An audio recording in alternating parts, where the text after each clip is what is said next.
Tales from the Carnival, an audio autobiography of 18-year-old Buckley's summer as a carny.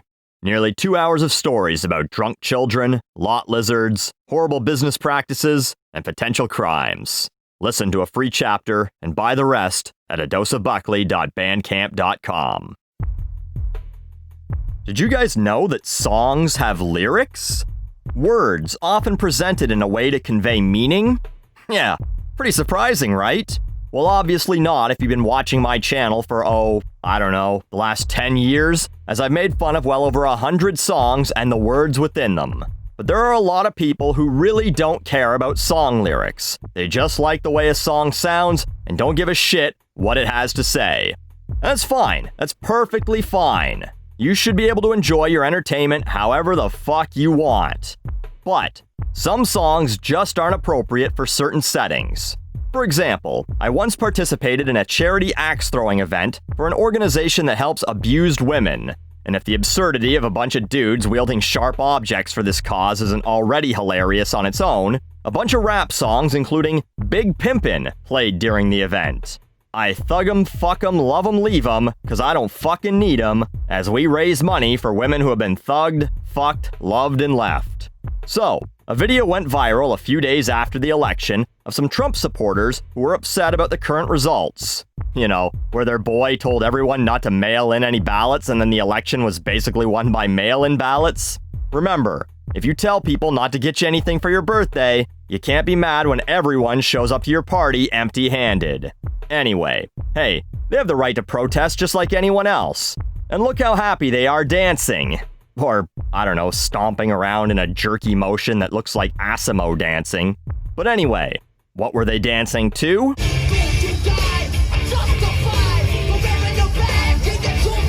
Rage Against the Machine's Killing in the Name, an anti-establishment rap rock song. Yeah, but the left is the establishment, says someone brainwashed by memes that doesn't understand all government is the establishment. But more importantly, the people in charge at any given time are the establishment. And obviously, the woman we see in the video is a supporter of the police, unless she just thinks that wearing a Blue Lives Matter flag as a cape brings out the color of her eyes. This is probably Rage Against the Machine's most anti-police song ever, with lyrics like, "Some of those who work forces are the same who burn crosses," suggesting some police are Klansmen or other affiliated racists. And, "You justify those that died by wearing the badge, you're the chosen whites," suggesting police officers can get away with murder because they wear a badge and are white. Now, I haven't really seen anyone exploring this angle, but maybe these people dancing did understand the lyrics and were celebrating those ideas. Yeah, burn them crosses, boys. Wearing the badge does give you a right to shoot whoever you want. But no, probably not. More likely they just like the end where it repeats, "Fuck you, I won't do what you tell me," over and over. Which is kind of really funny as the one guy's wearing a mask, like a good boy.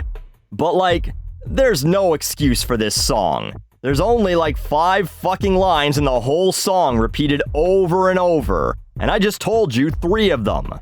You should know this, and you should know that Rage Against the Machine is a heavily political band.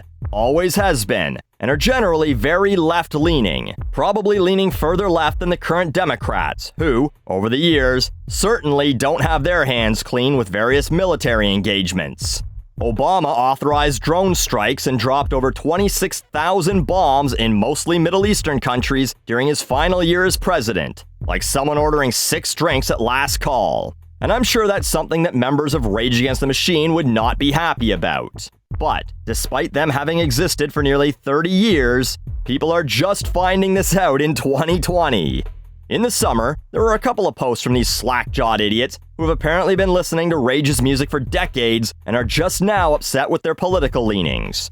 One person tweeted at Tom Morello, "I used to be a fan until your political opinions come out. Music is my sanctuary, and the last thing I want to hear is political BS when I'm listening to music. As far as I'm concerned, you and Pink are completely done. Keep running your mouth and ruining your fan base. Thumbs up emoji." He was a fan until his political opinions came out. Well, I would like to share with you the lyrics from the very first song on the very first album of Rage Against the Machine's Bomb Track. Instead, I warm my hands upon the flames of the flag to recall the downfall and the businesses that burnt us all. See through the news and the views that twist reality. Enough, I call the bluff. Fuck manifest destiny. Landlords and power whores, on my people, they took turns. Dispute the suits, I ignite, and then watch them burn. Yeah, that doesn't sound very political, does it? Anti-establishment, anti-capitalism, maybe the anti-news part would be agreeable to those who hate the leftist media. But flag burning is generally not looked upon favorably by the right either. So, was he a fan of Tom Morello's for the 30 seconds at the beginning of the album before the lyrics start? Listen, when you heard Take the Power Back for the first time, and the lyrics, Motherfuck Uncle Sam, did you think he was talking about his leftist Uncle Sam who won't shut up about free healthcare every Thanksgiving? When you heard Know Your Enemy, and the lyric, Something Must Be Done, about vengeance, a badge, and a gun, or The Land of the Free? Whoever told you that is your enemy. Did you just have your head up your ass and it was too muffled to make it out? It's all political. Another person told Tom Morello on a 3-year-old photo of him with Fuck Trump written on his guitar, another successful musician instantly becomes a political expert. Listen, this ain't Taylor Swift telling you how to vote after making a career singing about boys who broke her heart, or even Chris Evans pretending that he's actually Captain America on Twitter. This is Rage's whole fucking career. Tom Morello became a successful musician by being in a band called Rage Against the Machine. They weren't mad at a fucking backhoe. Like, I had to check first to make sure that these posts weren't a Hard Times article or something, parodying people who are so fucking clueless. Although, funny enough, this week, a Twitter account that wishes it were The Onion or Hard Times posted a satirical news post about Rage Against the Machine working with Biden to get the word out to the youth about masks and social distancing. And motherfuckers lost their minds. Nothing screams anti-establishment like going to work for the old white guy running the greatest capitalistic society on the planet.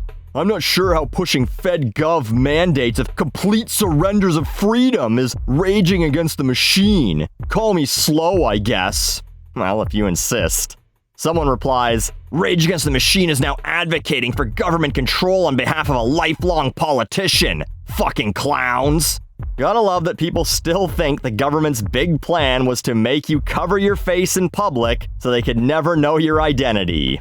Someone sent the tweet to Tom Morello, who responded, Fake news. Trust me, if you want to sneeze your COVID into your MAGA grandpa's mouth, I 100% support your kick-ass freedom to do so. Hashtag natural selection, bro. Uh-oh, Tommy taking another shot at the right? Can you believe it? But I can tell you, these fans of Rage Against the Machine who are now mad that they're getting political, they're dipshits who played Tony Hawk's Pro Skater and were like, yeah, lights out, guerrilla radio, turn that shit up. Haha, this song about a monkey running a radio station in the dark, that's funny shit.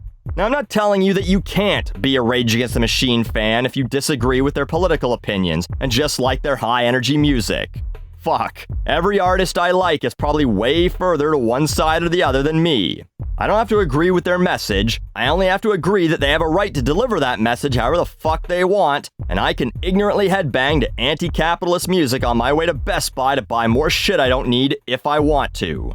And if you're like, no, I can only listen to musicians that have the exact same ideology as me, then I guess enjoy Scott Baio and Little Pump.